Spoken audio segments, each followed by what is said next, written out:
सबसे पहले तो मैं अमलतास विशाल पांडे और अमलतास को बधाई देना चाहती हूँ कि आप लोगों ने इस तरह का कार्यक्रम सोचा कि 5-6 दिवस का ये आप पूरा कथक के अलग अलग रंगों को लेकर के चर्चा होगी।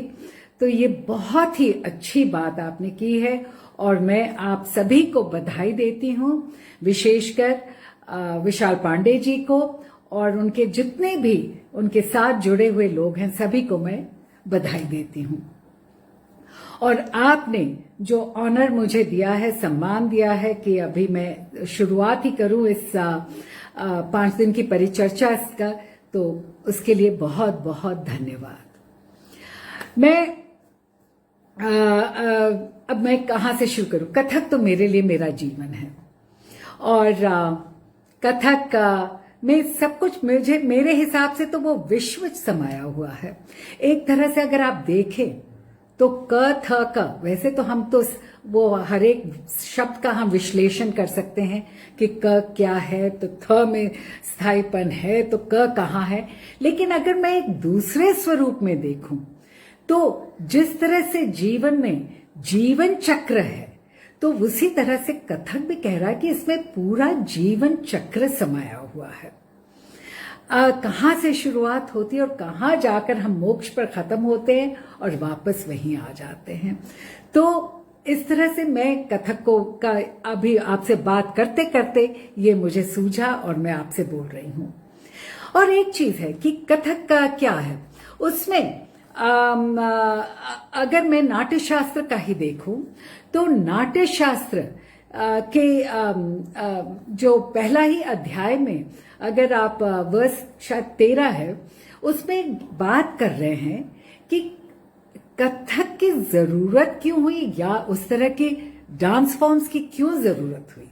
तो उसमें है कि श्रवण और दृश्य की बात होती है कि अगर लोगों को, मैं विजन की बात कर रही हूं, मिशन की बात कर रही हूं कि अगर आप क्या माध्यम है आप लोगों तक पहुंचने के लिए, क्या करते थे कथक, क्या माध्यम था, तो वो था श्रवण और दृश्य। और श्रवण और दृश्य हमारे कथक में तो एकदम समाया हुआ है। एक है कथोपि जीवी नाटक वर्ण करता। कौन है कथक? वो कथोपि जीवी नाटक वर्णन करता। और कहा भी गया है कि एक नट कथा प्राण इति शब्द रत्नावली। ये शब्द रत्नावली में है कि एक नट कथा प्राण। तो एक हम लोग हैं, एक आर्टिस्ट हैं जिस कथा हम कहते हैं भाव के साथ और अभिनय द्वारा कहते हैं और मुद्राओं के साथ। एक और जगह आपको जिक्र किया गया है कि वाद्य उक्त साध्या नियम उच्यते अपि कथके रूप आधार भाव्य। तो फिर इसमें तो पूरा ही आपको आ गया कि समा गया कि भाव भी है, वाद्य के साथ है, कथा भी है और आप उसकी आकार खींच करके ला रहे हैं। अब हम तो सभी लोग जानते हैं कि ये हमारी परंपरा बहुत ही पुरानी है। जब हम कथकों की बात करते हैं तो ये सिर्फ कथक ही कुनबा ऐसा है, ये पूरा ग्रुप ऐसा है कि जिसका जिक्र आपको हमेशा हमारे शास्त्रों में आदिकाल से चला आ रहा है, एंशिएंट इंडिया से चला आ रहा है। महाभारत में हम तो सभी बात जानते हैं कि कथकाश्च परे राजन श्रवणश्च वनौकसा दिव्याख्यानानि ये चापी पठन्ति मधुरंदजा। इसमें भी वो दृश्य और श्रवण की बात आ जाती है। और फिर बहुत कम लोगों को पता है, लेकिन बिहार के मिथिला आर्काइव्स में, कामेश्वर यूनिवर्सिटी के आर्काइव्स में एक 4वीं शताब्दी ईसा पूर्व का अभिलेख है जिसमें कथकों का वर्णन है। और ये मौर्य जमाने का है, आज का नहीं है, कल का नहीं है, लेकिन वह बहुत ही पुराना है, 2500 वर्ष पुराना है। गंगाए महानदिये तटे गंगाए महानदिये तटे सब्बो कथक भिंगार नतेनम स्तुति तीसी कायम एहि राया आदि ना हो भावेनम पसई। यानी गंगा महानदी के तट पे सब्बो कथक, सभी कथकों का, भिंगार नतेनम यानी श्रृंगार नृत्य, स्तुति क्या कर रहे थे? स्तुति कर रहे थे। स्तुति तीसी कायम, तो यानी कि वो भगवान की, ईश्वर की लीला की बात कर रहे थे, उनकी स्तुति कर रहे थे, उनकी लीलाओं की व्याख्या कर रहे थे। तो स्तुति तीसी कायम एहि राया आदि ना हो भावेनम पसई, जिसे आदिनाथ भाव विभोर देख रहे थे, पसई देख रहे थे। तो आप देख रहे हैं कि कथकों का ये जो परंपरा है आज की नहीं है, मध्यकाल की नहीं है, लेकिन हमारे पुराने संस्कृति से चली आ रही है। और शायद यही एक कम्युनिटी है जिसका बार बार जिक्र आ रहा है। आप 6वीं शताब्दी में भी बाण भट्ट के हर्षचरित में एक जगह अगर मेंशन है तो कथक जयसेन का रेफरेंस आता है। फिर अगर आप आगे चलिए तो संगीत रत्नाकर में 1348 शायद वर्ष में नृत्य सेक्शन में उनका जिक्र आता है। कथका बंदिनाश्चत्र विद्यावांत प्रियंवदा प्रशंसा कुलश्च चतुरा सर्वमातुषु। तो सर्वमातुषु इज वेरी इंपॉर्टेंट कि, और अब आप देख रहे हैं कि कितने कैटेगरीज ऑफ आर्टिस्टों के बारे में कह रहे हैं। वंदनीय वो है, फिर विद्यावान जो कि स्कॉलर्स है, तो हर जगह बात तो कर। और जो प्रेमदा जो यूलॉजीज देते हैं, जो प्रशंसा कर रहे हैं, तो कथक अपनी जगह है, बाकी लोग अपनी अपनी जगह है। इंसिडेंटली ये नट और जो कैटेगराइजेशन है डांसर्स की उससे बिल्कुल अलग है, लेकिन फिर भी अगर इन कैटेगरीज में देखें तो फर्क आता है, क्योंकि इसी में वाद्य का भी स्वरूप है, दृश्य का भी स्वरूप है, श्रवण का भी स्वरूप आता है। तो ये सब जितने स्वरूप है वो कथकों में आपको मिलता है, और उसी से वो अलग अलग जो इस वर्ष के श्रेणी में मेंशन किए गए हैं उससे भिन्न है। अब बहुत लोग कहते हैं, अब इसकी बात अगर हम चली आ रही है तो अगर हम देखते हैं कि हमारे पुराने शास्त्रों में नाट्य शास्त्र है या अभिनय दर्पण है। बहुत दिन तक ये लोगों का मानना था कि शायद कथकों का इन शास्त्रों से कोई शायद कुछ अलग ही है, लेकिन नहीं, हम लोग उसी शास्त्रों में जो कोडिफिकेशंस दी गई है वो भी हमारे यहाँ उतना ही लागू है। नाट्य शास्त्र किसी एक के लिए नहीं है, वो सभी के लिए है। वो जीवन ही सबसे पहला, तो मैं कहूंगी कि जीवन ही सबसे बड़ा नाट्य है, तो वो जीवन के हर एक पहलू के लिए भी है। हम जितने भी कलाकार हैं उनके लिए भी है, लेकिन सब हम लोग तो सब जीवन के नाट्य क्षेत्र में हम लोग सब एक कलाकार है, तो जीवन का जो नाटक चल रहा है वो भी उसमें पूरा दर्शाया गया है। क्योंकि नाट्य शास्त्र में जितने भी आपके चैप्टर्स हैं, 36 चैप्टर्स में, जो हमारे पहले तीन चैप्टर्स को छोड़ दीजिए, या बाकी चैप्टर्स हमारे एग्जैक्टली उसमें कोडिफिकेशन, हर एक चीज की कोडिफिकेशन है कि किस तरह से खड़े होना है, किस तरह से बात करना है, स्पीच किस तरह की है, दृश्य कैसी होती है, गर्दन कैसे हिलाते हैं, हमारे हस्त मुद्राएं कैसे चलती हैं, हर एक चीज है। अब आप सोच ही लीजिए कि जब हम लोग नृत्य कर रहे हैं तो उसमें आंगिका अभिनय है, वाचिका है, आहार्य है और सात्विका तो है ही है। तो क्योंकि ये सबके बगैर, सात्विक के बगैर तो कुछ है ही नहीं, जीवन ही नहीं है। तो जब हम आंगिक की बात कर रहे हैं और हम कथकों की बात कर रहे हैं, तो वो किस तरह से करते थे, कैसे करते थे, क्यों करते थे? इस पर आने से पहले मैं जरा एक और जगह जाना चाहूंगी कि ये कथक लोग कौन थे। जो जिक्र हो रहा है महाभारत में, जो जिक्र हो रहा है आपके 4वीं शताब्दी ईसा पूर्व के अभिलेख में, जो जिक्र बाद के शास्त्रों में हो रहा है, टेक्स्ट में हो रहा है, ये थे कौन? ये ब्राह्मण थे।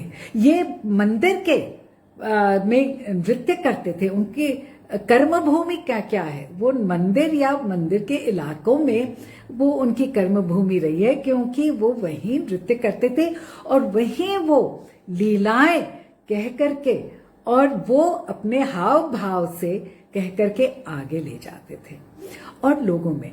और क्यों ले जाते थे? एक मिशन है, और वो था जो नाट्य शास्त्र से कि आप उन लीलाओं के जरिए लोगों में ऐसी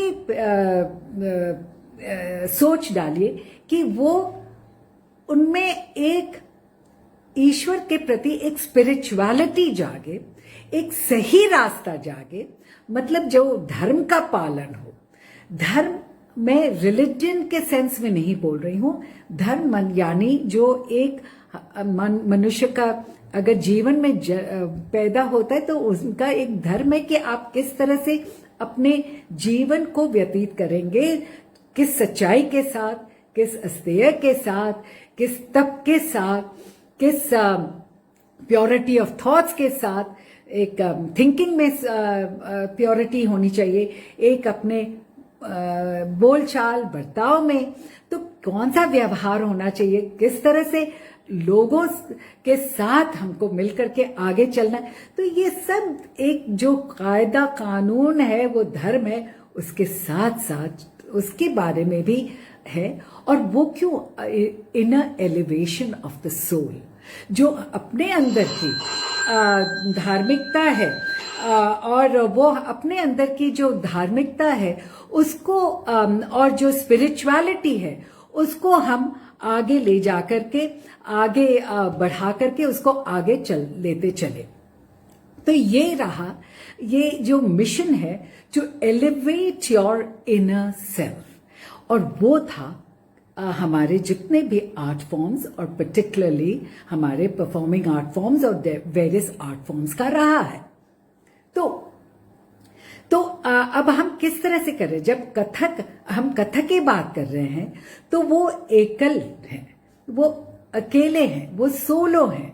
वो जब एकल हैं तो वो किस तरह से, अगर वो हाव भाव के साथ कर रहे हैं, वो दृश्य और श्रवण के साथ, तो गायन भी है और वाचन भी है और आंगिका अभिनय भी है। और उस आंगिका अभिनय में अगर राम जी के ही बारे में बात कर रहे तो मैंने कुछ दिखाया, ये कोई अगर कुछ दिखाया तो मैं हाव भाव मुद्राओं का इस्तेमाल करूंगी, मैं रसों का इस्तेमाल करूंगी, तो हर चीज का सम्मिश्रण हो जाता है। हाव भाव रसों का, तो आंगिका का हर एक एस्पेक्ट को हम टच करते हैं और उसका इस्तेमाल करते हैं। और इसका कोडिफिकेशन नाट्य शास्त्र में बखूबी दिया हुआ है कि अलग अलग कोडिफिकेशन। तो आपने देखा कि हम लोग किस तरह से कथकों में नाट्य शास्त्र का हर एक पहलू हमारे यहाँ लागू होता है और हम उसको जीवित अपने नृत्य के द्वारा, अपने जो परफॉर्मेंस के द्वारा, अपने प्रेजेंटेशन के द्वारा हम उसको जीते हैं। साथ ही साथ एक और मैं चीज कहूंगी कि कि कथक की एंटिक्विटी, वो कितना पुराना है वो भी दिख जाता है।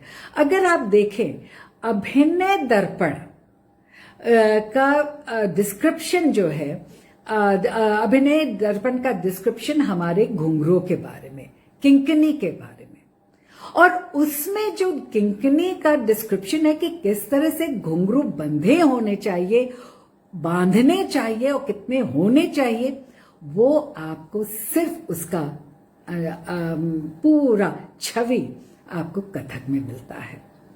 और वो है कि आप जो सुस्वर हो, जिसके बहुत ही खूबसूरत स्वर हो, सुस्वरष्टा सुरूपा, जो बहुत ही खूबसूरत हो।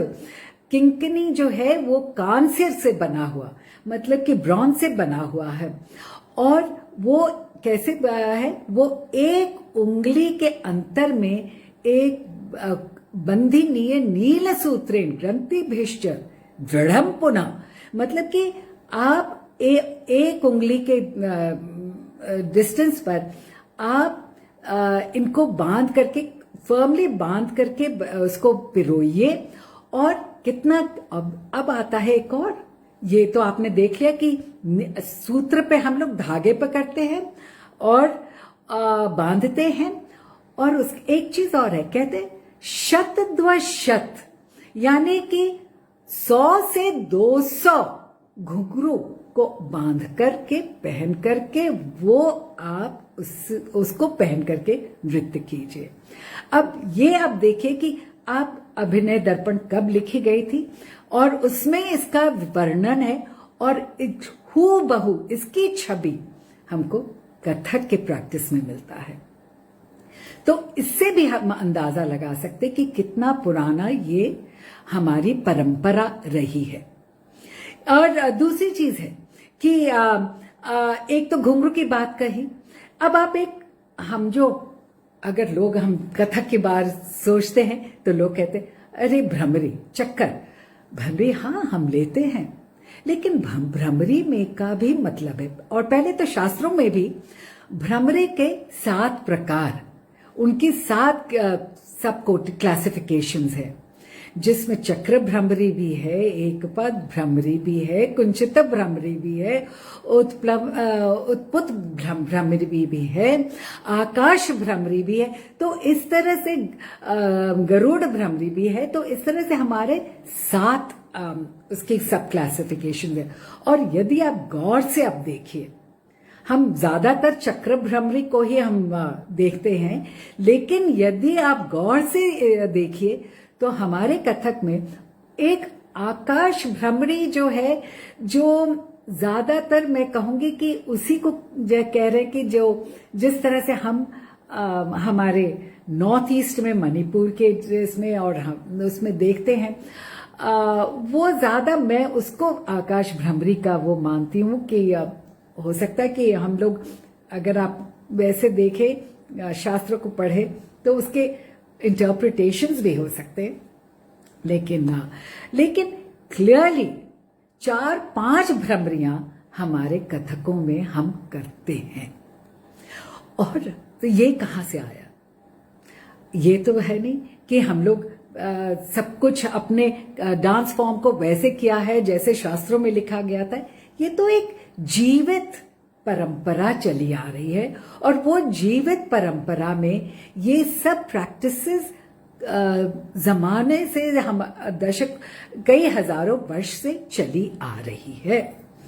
तो यहां भी हम देखते हैं। और जहां तक कर्णों का सवाल है, जो हमारी 108 कर्णों की बात चलती है, तो आप सबसे पहला कर्ण ही देख लीजिए, तल पुष्प पुट करना।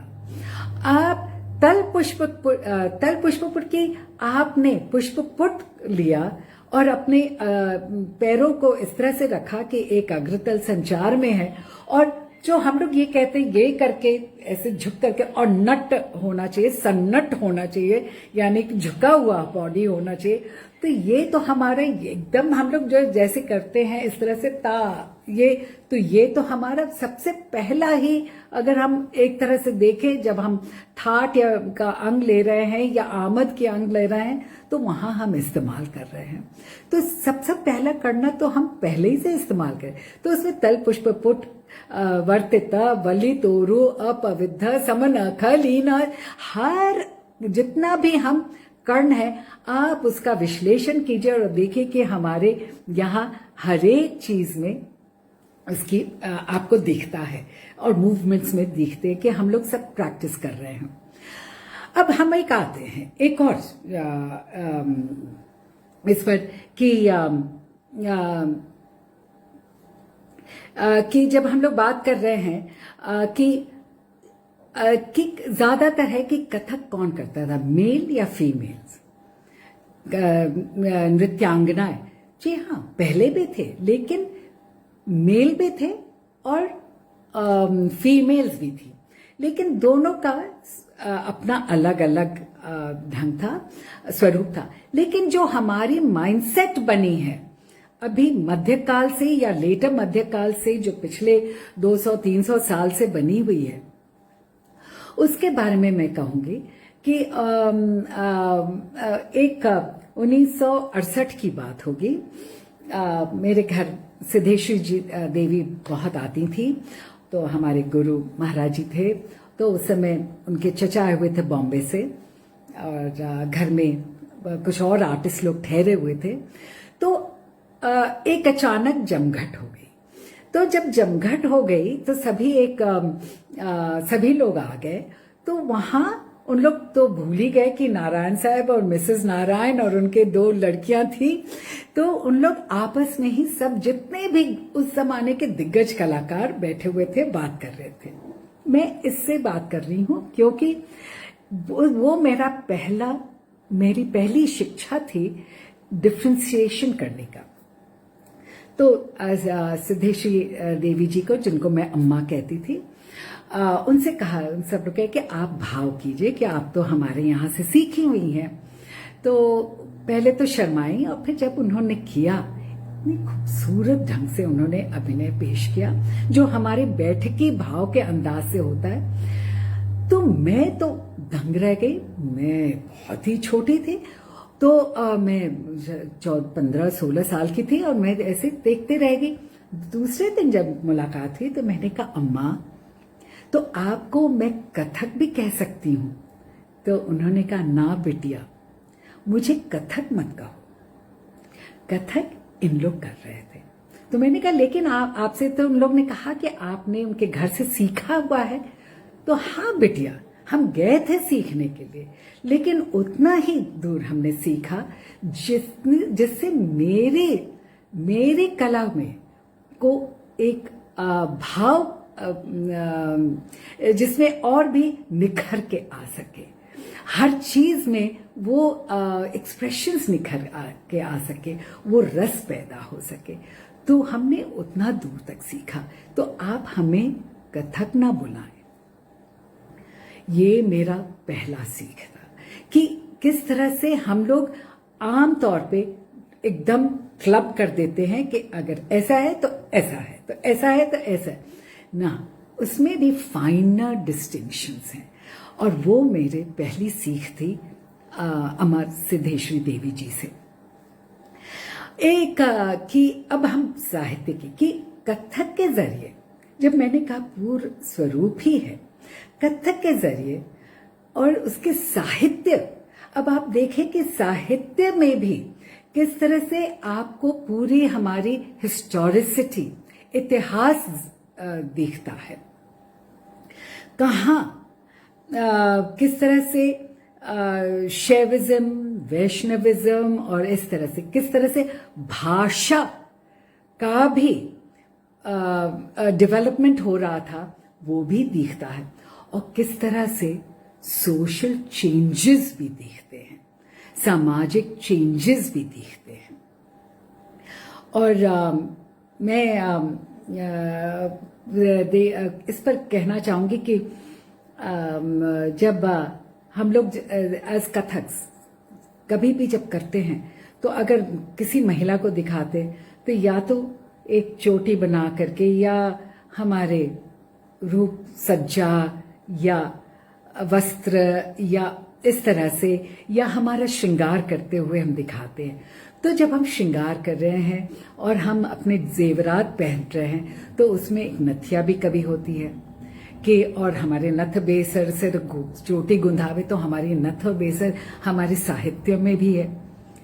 लेकिन बहुत पहले अगर आप स्कल्पचर्स को देखें, मूर्ति कलाएं को देखें, तो मूर्ति कला जो हमारे एंशिएंट इंडियन पीरियड की है, उसमें हम जेवर से भरे हुए हैं, हमारी नृत्यांगनाएं भरी हुई हैं जेवरात से, लेकिन वहां हमें नथ नहीं दिखता है।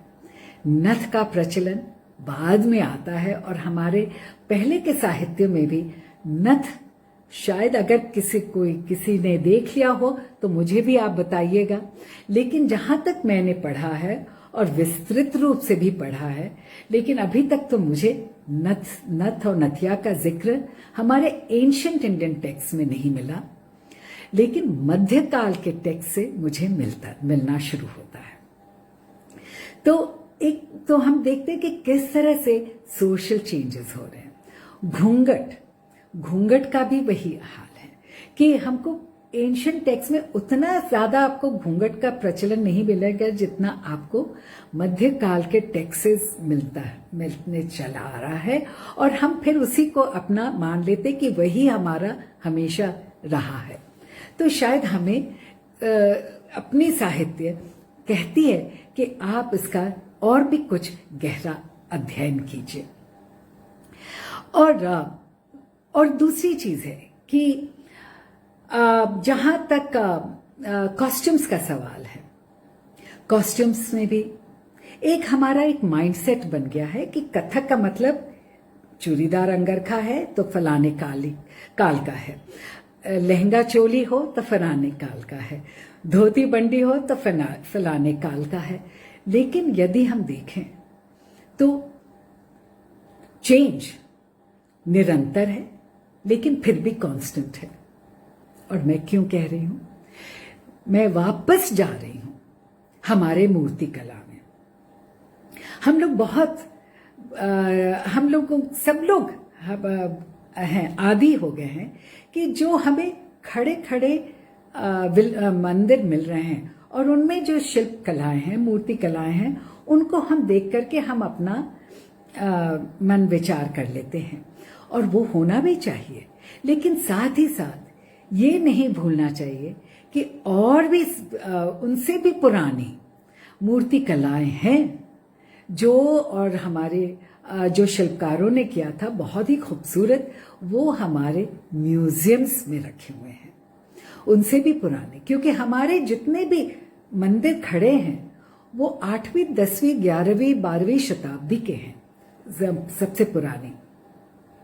लेकिन उसके पहले क्या थे? उसके पहले भी थे, लेकिन वो मूर्तियां कहाँ गई? वो हमारे अलग अलग म्यूजियम्स में है। और इसका अगर आप म्यूजियम में जाएं, और वो भी पर्टिकुलरली मैं आप सबको बता दूं कि बिहार में पटना म्यूजियम में जाइए तो वहां आपको मौर्य काल का आपको मूर्ति मिलती है, और वो भी 3 डायमेंशनल है। यानी आप आगे भी देख सकते हैं, साइड से भी, पीछे भी, हर जगह, तीनों मतलब चारों कोने से आप घूम घूम कर देख सकते हैं। अब उन मूर्ति कलाओं का की विशिष्टता ये है कि उसमें हमको लहंगा और चोली का तो प्रचलन मिलता ही है, धोती बंडी का भी प्रचलन मिलता है, लेकिन साथ ही साथ चूड़ीदार और कुर्ते का भी प्रचलन मिलता है। और क्योंकि ये फेसबुक का माध्यम है तो मैं शेयर स्क्रीन नहीं कर सकती हूं, लेकिन यदि कोई अगर इंटरेस्टेड हो और देखना चाहें तो जरूर मुझसे संपर्क है, मैं बता सकती हूँ, या नहीं तो ये भी दिखा सकती हूँ। ये है मौर्य काल का है, 3री शताब्दी ईसा पूर्व, और ये भी है 3री शताब्दी ईसा पूर्व। अब आप देखिए कि ये पजामाज है, टाइट पजामाज, और ये कुर्ते का है जो घेरेदार है और घूम रहे, तो ये चक्र ले रही हैं। तो इनको पिरविटिंग नटी कहा गया है। मिस्टर जैक्सन प्रिंस जो उस समय इन्होंने डिस्कवर किया, उन्होंने इसका नाम रखा है पिरविटिंग नटी, मतलब चक्र लेती हुई नटी। और ये यहाँ आपको लहंगा का भी आभास होता है। ये है आपका वो जो अभिलेख की मैं चर्चा कर रही हूँ। फिर आप गुप्त काल में आइए, ये तो है ये दोनों तीसरी शताब्दी ईसा पूर्व। अब आप गुप्त काल में आइए, ये भी गुप्त काल का है, भरत के पास है, सारनाथ और झांसी के पास है, ये सब आपके म्यूजियम्स में रखे हुए हैं।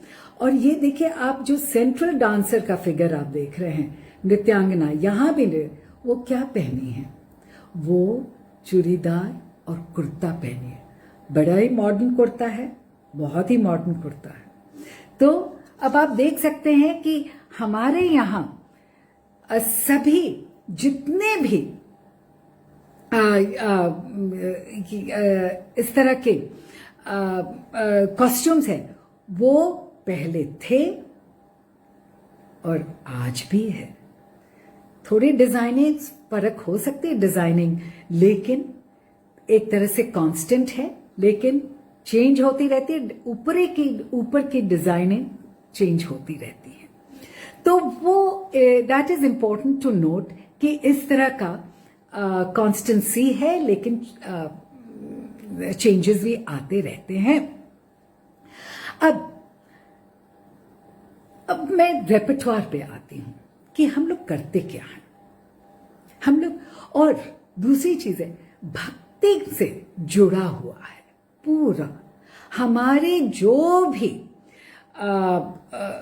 कथक की जो व्याख्या है, जो हम करते हैं, पेश करते हैं, वो भक्ति से जुड़ा हुआ है। और आज भी यूपी के मंदिरों में आपको कथक मंदिरों में नृत्य करते हुए आज भी मिलते हैं। यहां तक कि यूपी और बिहार में पिछले 5 साल से हमारा शो चल रहा है कि उसमें आपको कथक नामक गांव भी कई सारे हैं। तो ये बहुत, और उसके रिकॉर्ड्स भी हैं, लैंड रिकॉर्ड्स भी हैं। तो इस तरह के हमारी ये परंपरा बहुत ही पुरानी है।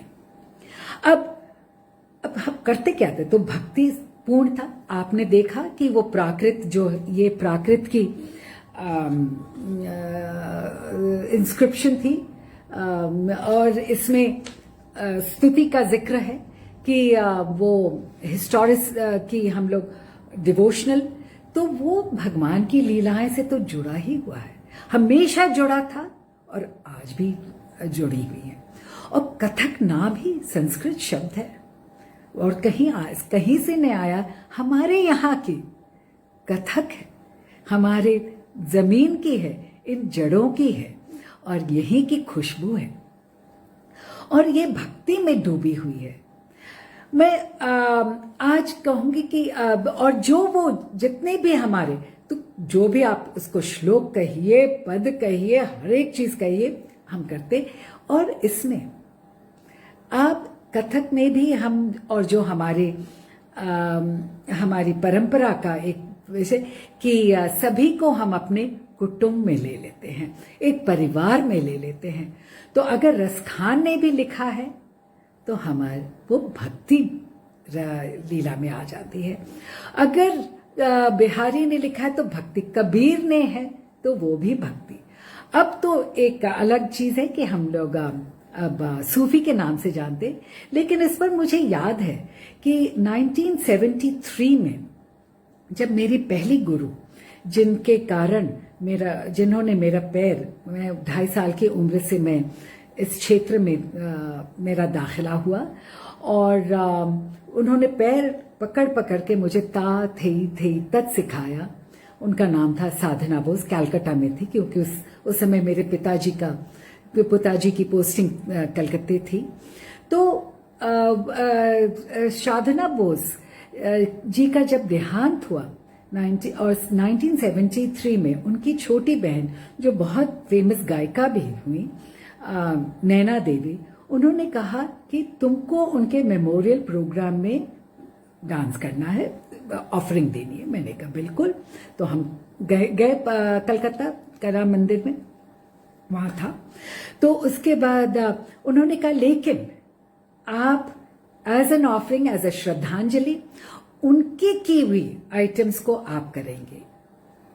तो मैंने कहा सर आंखों पर, और उन्होंने मुझे दिया रूमी और उमर खयाम के पोइट्रीज, जो हमारे साधना बोस जी ने 1943 में डांस किया था, और बाकायदे उसकी स्क्रिप्टिंग थी, सब कुछ था, म्यूजिक वगैरह था, और उन्होंने किया था। और वो जब मैं देखी तो उस समय मेरा पहला एक तरह से इंट्रोडक्शन हुआ, परिचय हुआ रूमी से। तो रूमी को मैंने सबसे पहले 1973 में किया, और उसके बाद तो मैं फिर करती आ रही हूँ। और उसी तरह से उन्होंने बुल्ले शाह पर किया, उन्होंने, और कबीर तो हम लोग के यहाँ तो हमेशा थे, हमने कभी उनको अलग ही नहीं माना था। लेकिन क्योंकि ये अलग यहाँ से आए थे तो इसको उनके वो भी, क्योंकि भक्ति तो हम, लेकिन इसका जो कैप्शन था वो भक्ति था, कि वो भक्ति का नृत्य है और भक्ति रस में वो डूबा हुआ है। तो हम तो भक्ति, वो एक भजन या भक्ति पद हम पेश कर रहे। पोइट कोई भी हो, वो रूमी हो, लैंग्वेज कोई भी हो, वो कबीर हो या बुल्ले शाह हो या हमारे अपने सूरदास हो या बिहारी हो या इस तरह से। तो मैं सिर्फ कहना चाह रही हूं कि हमारे यहाँ जो ये परंपरा थी, भक्ति की परंपरा, वो मेन थी। और जब मैं कह रही हूं कि वो मेन था, हमेशा उसकी आत्मा थी। तो वो आत्मा जब भक्ति, तो उसमें हम भगवान की लीलाओं के बारे में करते थे। अब जब हम, लेकिन एक प्रश्न मुझसे कुछ लोग पूछते हैं कि जब आप मौर्य जमाने की बात कर रही हैं और ये कि कथकों का जिक्र, तो ये आम्रपाली तो उससे पहले थी, तो उन्होंने क्या किया, वो भी तो उसी क्षेत्र से आई हुई थी। शालवती भी उसी क्षेत्र की थी, तो उन्होंने कौन सा नृत्य किया, वो तो सोलो डांसर्स थी, जरूर किया होगा। और अगर मैं स्कल्पचर्स को देखूं तो उन स्कल्पचर्स को की कंटिन्यूटी को देखूं तो पूरी आत्मा, कथक की आकार वगैरह, वो पूरी आत्मा वो उनके नृत्य में जरूर रहा होगा। ये कहना मुश्किल है कि किस तरह से उन लोग करते थे, क्योंकि हमारे पास कोई रिटन चीज नहीं है।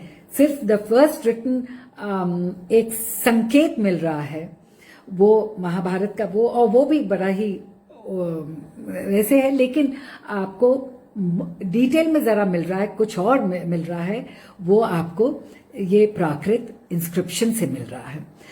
लेकिन वो किस तरह से पेश कर रहे थे, क्या वो पहले आकर के ऐसे कर रहे थे या ऐसे कर रहे थे या फिर ऐसे कर रहे थे, फिर आमद कर रहे थे या थाट कर रहे थे या तोड़े कर, ये हमें अभी कहना मुश्किल है। लेकिन ये सब की आत्मा जरूर वहां बरकरार थी। मैं इसलिए कह रही हूं कि जरूर बरकरार थी, क्योंकि बाद में जाकर के और नृत्य अंग जरूर रहा होगा। क्योंकि आपके जब हम नाट्य शास्त्र की बात कर रहे हैं, और उस जमाने में भी कथकों का आप देख रहे हैं कि कोलैटरल एविडेंसेस से कि वो हमेशा ही थे वहां। तो जब हम वो बात कर रहे हैं तो आप उसमें आप देखेंगे कि वो इंडियन फिलॉसफी, हमारी भारतीय नृत्य शैली की जितनी भी फिलॉसफी है, वो उसको दर्शाते हुए आगे बढ़ रहे थे। और वो एस्पेक्ट्स उसमें नृत्य एस्पेक्ट और नाट्य एस्पेक्ट वो हमेशा ही था। अब एक और बात आ रही है कि तो कहाँ से ये जब एक्चुअली प्रोसीनियम जब आप जाए तो उस प्रोसीनियम यानी स्टेज या रंगमंच, तो रंगमंच तो पहले भी था, मंदिर भी थे, रंगमंच भी था। तो प्रोसीनियम का आज भी जब हम लोग रंगमंच पे करते हैं तो एक थोड़ा सा अपने आइटम्स में अदलो बदल हो जाती, और जो हम मंदिरों में करते हैं उसमें थोड़ा सा वो भाव पे, रस में फर्क हो जाता है।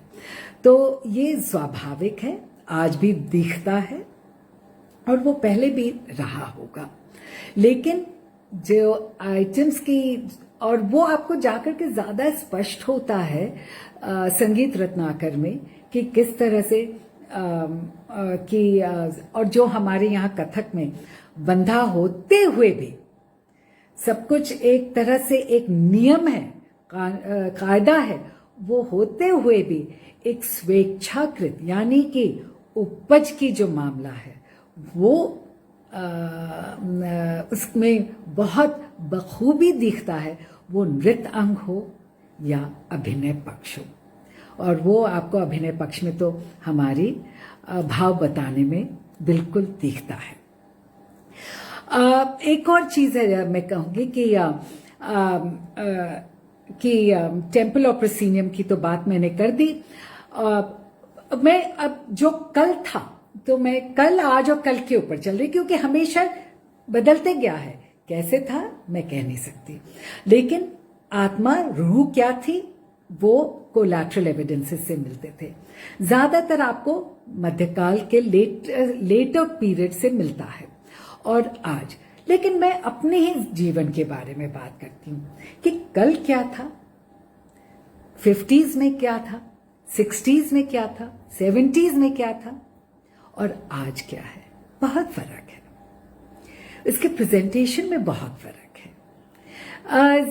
पहले तो कि यहां तक कि नाट्य शास्त्र में अगर हम अकूस्टिक्स और लाइट्स की का जिक्र भी देखते हैं कि उसमें ध्यान कहा गया कि आप ध्यान दीजिए, क्योंकि रसों को वो अफेक्ट करती हैं, मूड्स भाव को अफेक्ट करती है, रसों को अफेक्ट करती है। लेकिन साथ ही साथ जब हम मैं 50s की याद आते हैं और 60s में कि पहले तो अवधि, प्रोग्राम्स की अवधि लंबी होती थी, बहुत लंबी। जब तक आप 2.5 घंटा ना नाचे, 3 घंटा ना नाचे तो क्या हुआ। और लोगों में भी वो पेशेंस थी कि वो 2.5-3 घंटा बैठ के देख रहे थे और उसी लगन के साथ देख रहे थे और उसी कंसंट्रेशन के साथ देख रहे थे। आज की पीढ़ी जो ऑडियंस है, रसिक है, उनकी बहुत सारे कारण हैं, एक्सटर्नल कारण है कि सिक्योरिटी के वजह से, जो भी कारण हो, लेकिन साथ ही साथ एक और कारण है कि अब कंसंट्रेशन की अवधि भी कम हो गई है। तो ज्यादातर, कुछ में तो है ही है, अभी भी बहुत है, तो अब संक्षिप्त होते गया। अब उसमें एक चुनौती ये आती है कि वो जो हम 2.5-3 घंटे में पेश कर रहे हैं, उसकी आत्मा को निचोड़ करके आपको इस सीमित अवधि में आज हमको पेश करना होता है। एक तो ये है। दूसरी चीज है कि उस जमाने में 50s-60s में लाइट्स का हम उतना महत्व को नहीं देते थे। मुझे याद है कि जब मैं छोटी थी तो मुझसे कहा जाता था कि बेटा, अगर तुम्हारा कार्यक्रम रात को हो रहा है और तुम्हारे भाव में ऐसी बात होनी चाहिए कि अगर तुम दिन की भरी दोपहरिया की गर्माहट को महसूस, तो तुम्हारे अभिनय से मुझे रात की ठंडक में भी वो गर्माहट महसूस हो और वाइस वर्सा।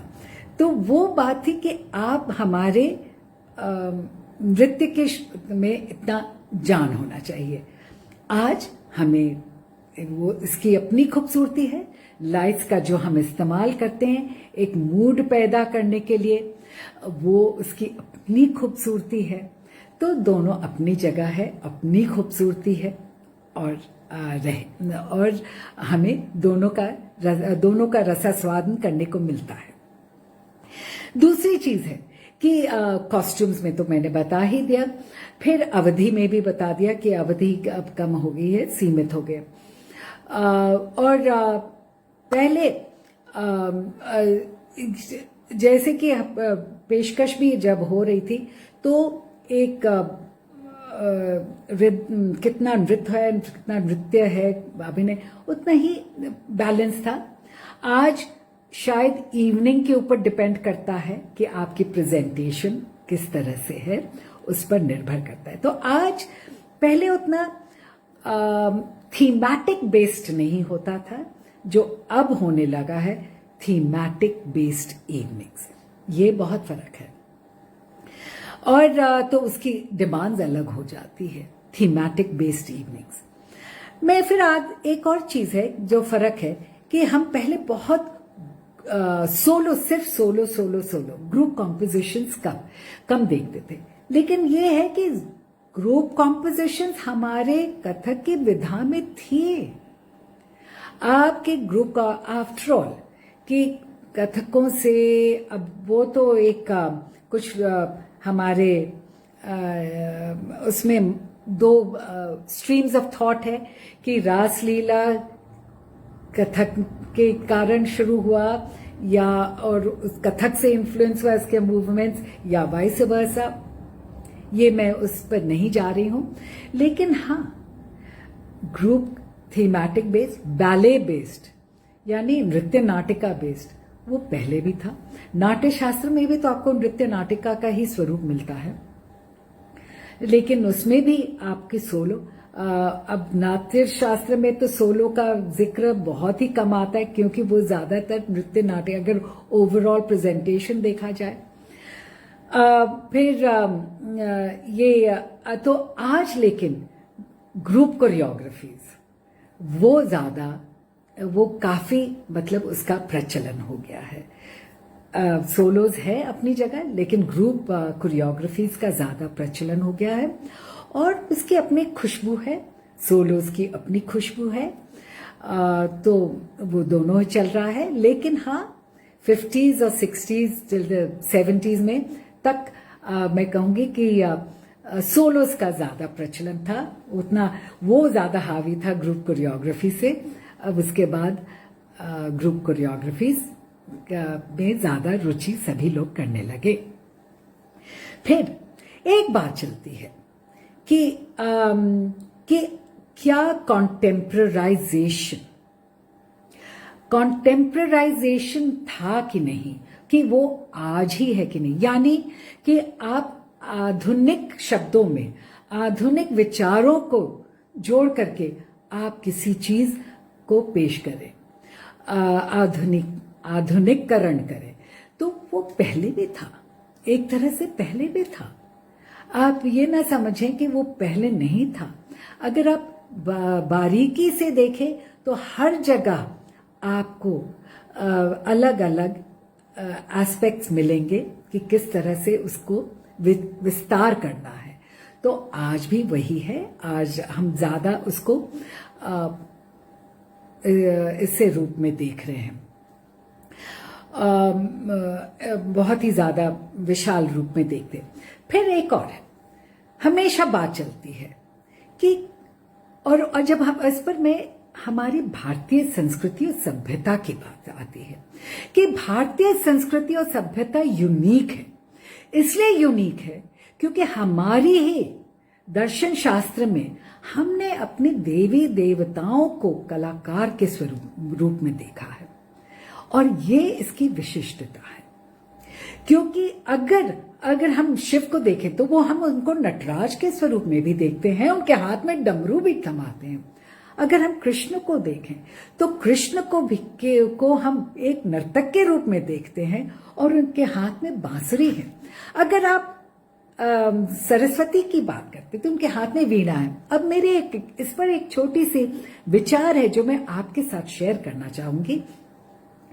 दोनों हमारे महायोगी हैं, एक महायोगी है और एक कर्मयोगी हैं, लेकिन दोनों ही योगी हैं। तो अब हमारे यहाँ नृत्य योग है या योग में नृत्य आता है, योग में नृत्य ने योग से लिया। मैं कहूंगी कि नृत्य ही योग है, और तभी तो हमारे दोनों ग्रेट नर्तक को हमने योगी माना है। सिर्फ कि वो बैठ करके मनन कर रहे हैं या जप कर रहे हैं उसके लिए नहीं, लेकिन वो उनकी पूरी जो कार्य क्षेत्र है, वो कार्य है, उनको अगर आप संपूर्ण रूप में देखें तो मेरा एक पर्सनल ये मानना है कि हमारे सब में हम लोग तांडव और लास्य की भावनाओं की बात करते हैं। आप उसके डेफिनेशन को थोड़ा सा एक्सपैंड कर दीजिए। कि अगर आप तांडव को अगर हम देखें कि ऐसे सिर्फ इस तरह की, क्योंकि तांडव भी अगर डिक्शनरी के हिसाब से चले तो इट मीन्स वायलेंस, हम कह रहे हैं कि वायलेंट मूवमेंट्स, और लास्ट से है एक्सट्रीमली ग्रेसफुल। तो अगर हम सिर्फ ऐसे ही रहे या ऐसे ही, तो हमारे बैलेंस्ड पर्सनालिटी नहीं रहती। तो हमारे यहाँ नृत्य का एक बहुत बड़ा काम है, वो योग का काम कर रहा है, क्योंकि हम फिजिकल फिटनेस तो है ही है, लेकिन साथ ही साथ मेंटल अलर्टनेस और फिटनेस, और फिर स्पिरिचुअल आध्यात्मिक फिटनेस। तो ये हमारी जो आत्मा है, तो हमारे जो तीनों एस्पेक्ट है, फिजिकल, मेंटल और स्पिरिचुअल, ये तीनों को बांध करके रखता है, बैलेंस करता है, वो हार्मनी योग कहलाता है। वो युज है यानी बांधना, तो वो योग है। तो नृत्य में तो हम यही कर रहे हैं। और जो पतंजलि का जो 8 आयाम है, जो अष्ट आयाम, यम, नियम, आसन, प्राणायाम, प्रत्याहार, धारणा, ध्यान, समाधि, वो हम सभी हमारे नृत्य की शैलियों में, हमारे कथक की शैली में वो समाहित है। हमारे ऊपर है, हम इसको अगर आप इसका विश्लेषण करें, आज का विषय ये नहीं है, लेकिन ये ये इसमें पूरा ही समा जाता है। तब मैं कहती हूँ कि जब हम ध्यान पे आते हैं और वो ध्यान और वो जब हम अपने में जब वो बैलेंस स्वरूप आ जाता है, और जब समाधि की ओर चले जाते हैं, और जब वो पूरा बैलेंस हार्मनी है, जब हमारे अंदर हार्मनी है, तो हम वातावरण के साथ भी मेरी तालमेल रहेगी, हार्मनी रहेगी। अगर मैं अंदर से ही हमेशा कुफ्ताई रहूंगी, तो मेरे एक्चुअली मैं वातावरण के साथ भी वही उसी तरह का बर्ताव पेश करूंगी। तो इट इज वेरी इंपॉर्टेंट कि आप अपने अंदर किस तरह से, और ये रहा है, यही कारण रहा है कि हमारे नाट्य शास्त्र में, हमारे इंडियन फिलॉसफी में, कि आप जब वो परफेक्ट हार्मनी आ जाती है, जब परफेक्ट बैलेंस है, परफेक्ट योग आ जाता है आपके अंदर, आपके पर्सनालिटी में, तब उसमें संगीत सुनाई पड़ता है। और वो इसका एक आइकोनोग्राफिक स्वरूप है हमारे सरस्वती के वीणा में, क्योंकि जब वीणा के तार छिड़ते हैं, और एक चीज और है, जब हम कि एक्सट्रीम्स में ना जाएं, तो वो एक और है कि अगर तार बहुत ढीला हो तो बेसुरा हो जाता है, और अगर बहुत कस के अगर आप किसी चीज का बांधे अपने म्यूजिकल इंस्ट्रूमेंट को, तो वो टूट जाती है तार। तो ना ऐसा कसना है, ना इतना ढीला छोड़ना है, लेकिन जब परफेक्ट हार्मनी बैलेंस रहता है, तब उसमें वो सुरीला स्वर उससे आता है। और ये हमारी इंडियन फिलॉसफी की जो हिडन जो मैसेज है, उसको हमको पकड़ना है, पहचानना है। बहुत ही गहराई के साथ कही गई है, लेकिन आप और हमारा उत्तरदायित्व बनता है कि उसको समझे और उस पर मनन करें और आगे चले। मैं एक और कहना चाहूंगी कि ट्रेनिंग की इसमें कि हम लोग सोचते हैं कि जो गुरु शिष्य की परंपरा में हम क्वेश्चन नहीं कर सकते। ये हमारे जितने भी आप हमारे पुराने शास्त्रों को देख लीजिए, उसमें ऐसी बात नहीं है। आप मनन कीजिए, मनन करके आप कुछ पढ़िए, उसके हर एक पहलू को देखिए, और फिर एक इस पर आइए। और अगर नहीं आपको समझ में आए, तब आप आगे पूछिए, उसकी क्लैरिफिकेशन लीजिए। लेकिन सिर्फ एक दायरा है, ये भी वो उसमें हमेशा हमारे यहाँ हमारी भारतीय फिलॉसफी में वो मनन की बात होती है, रिफ्लेक्शन की बात होती है, और डिस्कशंस की बात होती है। तो वो चाहे आर्ट फॉर्म्स में हो या किसी भी परंपरागत चीजों में हो या एक गुरु शिष्य परंपरा में हो, लेकिन वो जरूरी है, मनन जरूरी है, तप जरूरी है, और उसमें उसका रिफ्लेक्शन जरूरी है, और फिर आप अपने आगे उसको अपनाने की जरूरी है कि जो आप निष्कर्ष निकाल के चले उसको अपनाते हुए। और इंसिडेंटली एक और है कि आप अपनी खुशबू खुद एक अपने हर एक व्यक्ति अपनी अलग एक व्यक्तित्व से जन्मता है, और हर एक की खुशबू अलग है। हमारी कथक हमारी साधना है, हमारी पूजा है। मैं किस श्रद्धा के साथ उसे पूजा करती हूँ, उसकी साधना करती हूँ, ये हमारे ऊपर है, हमारे अंदर की बात है। और शायद मुझे लगता है कि पता नहीं कि वक्त अभी है, और जब मैं और हम जब बात कर रहे हैं कि वो भाव में कि हम करते क्या हैं, मैंने कहा ना कि डिवोशनल है, तो पहले शिव भक्ति भी उतना ही थी जितना कृष्ण भक्ति। तो हमारे यहाँ कथक में आपको शिव की लीलाएं, शिव भक्ति की चीजें और हमारी कृष्ण भक्ति की चीजें हमेशा हम करते आ रहे हैं और आज भी कर रहे हैं। और कृष्ण के माध्यम से कृष्ण हमारे अगर शिव में और दोनों एक हर है तो एक हरि है, दोनों एक हैं लेकिन अलग अलग स्वरूप भी है। उनके एट्रीब्यूट्स में भी सिमिलैरिटी है और अलग भी है। हर चीज आप उनके जीवन से हम अपने पर्यावरण की बात भी देख सकते हैं। अगर हमारे विष्णु कृष्ण हमारे विष्णु के अवतार हैं, तो वो उनकी शैया है शेषनाग, लेकिन उनके वाहन है जी, बिल्कुल।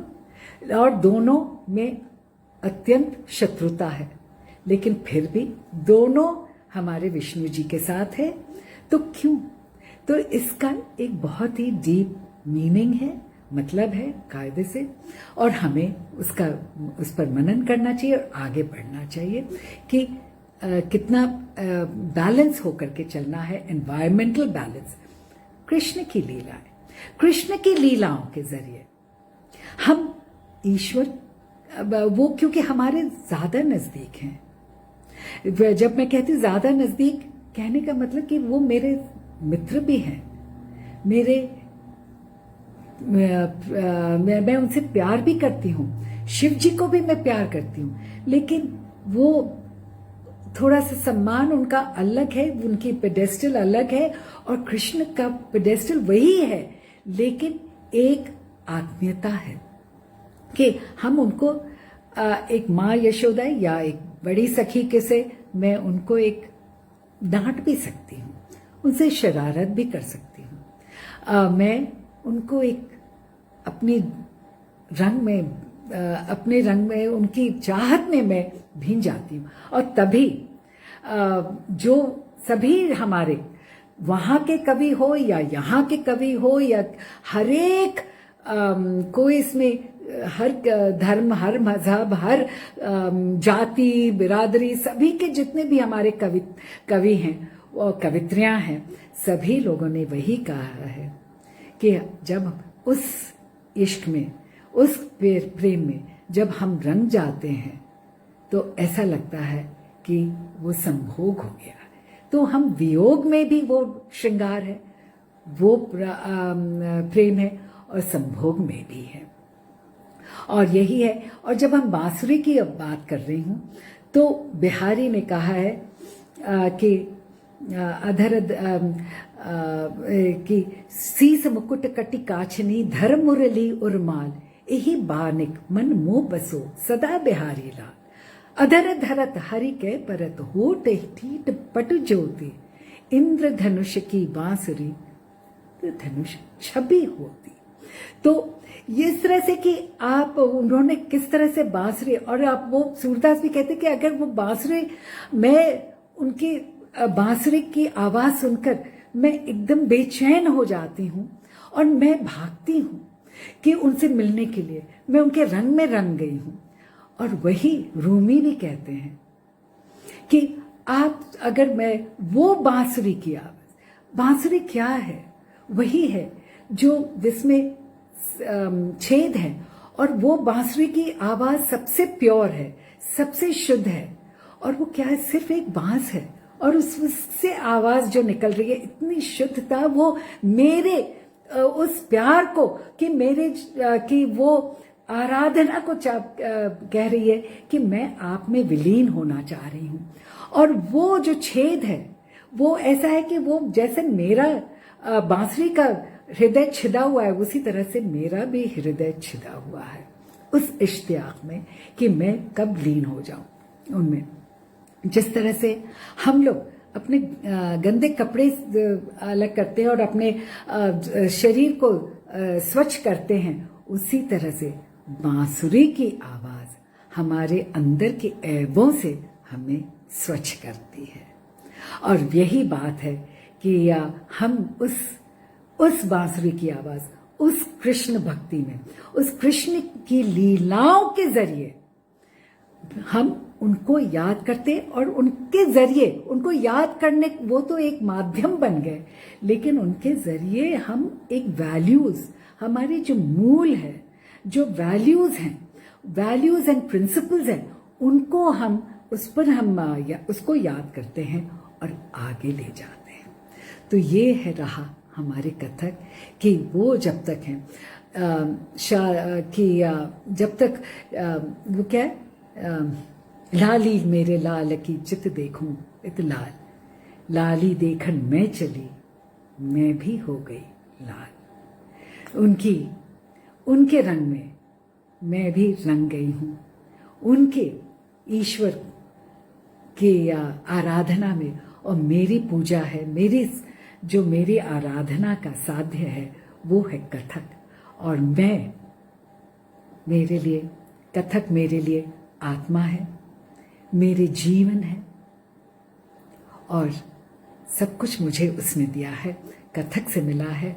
और मैं इस पूजा के जरिए ईश्वर की आराधना करती हूँ और उन्हीं से प्रार्थना करती हूँ कि जब तक मैं जीवित रहूं मैं इसे करती जाऊं। नमस्कार।